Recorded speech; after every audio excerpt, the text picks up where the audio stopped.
This was your first VR experience. Yes, it was. Yesterday at Sony's booth, I saw Project Morpheus. So and what did you think?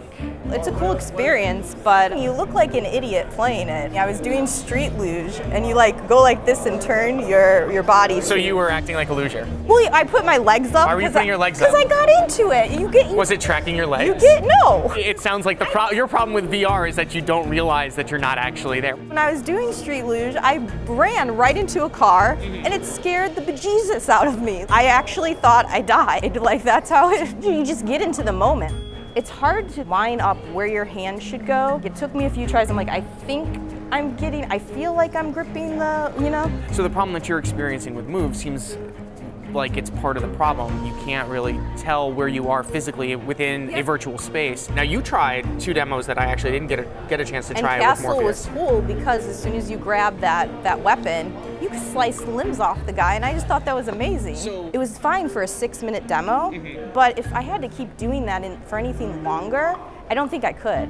I hope that you do get a chance to try Oculus at some point, because one of the big differences between Morpheus and Oculus is that Oculus is designed exclusively as a seated experience. You're not supposed to get up and move around. The 3 demos that I got a chance to see from Oculus that were all new was a third-person platformer that looks like a third-person platformer by Paul Bettner and Playful Corp. And Paul Bettner's the guy who made Words with Friends, believe it or not. Oh, wow. And it's called Lucky's Tale. That one I thought was the roughest of them, only because the camera was a little bit too close, and I had some issues that I've not had with any other Oculus demo.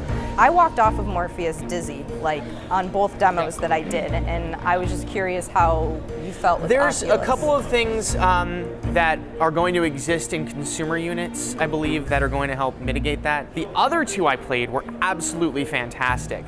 One was Superhot, which is a Kickstarter, and what it is you shoot, or your enemies shoot, but the bullets only move when you move. With Oculus, you're actually like Neoing out of the way and like watching bullets pass you by.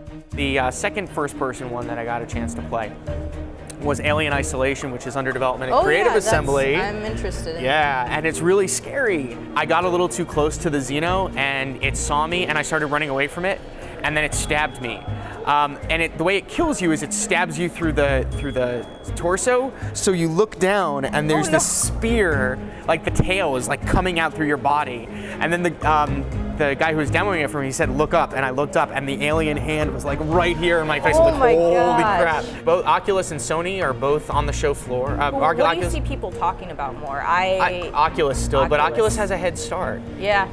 And I talked to Shu Yoshida about what his reaction was to Oculus's purchase by Facebook, and he thought it was fantastic. I mean, because all of a sudden it's like major stories that are being picked up, which gives them a shot in the arm. Yeah, I think people definitely know Oculus a little more. Project Morpheus, they're still trying to wrap their head around it. It's more movement. With the introduction of Project Morpheus, it seems to me that Move was introduced too early. That if Move had been something that was introduced as a companion to the PlayStation camera and the Morpheus, it would have made a lot of sense as an input mechanism. So I just wonder if they are going to run into situations where it's like, you know what, people aren't going to want to stand up and move around like this for too long. We won't be able to buy one of these things, though, for quite some time. I would be surprised if it arrived in 2015. And if it does, it'll be late 2015. It was a great first experience. I think it's something everybody should try once. Yeah, absolutely. So go for it. Yeah, if you got the chance to, I would definitely suggest trying it. Don't you dare. If you put this in the video. I can. Don't look behind you. Don't look behind you. I'll see you later.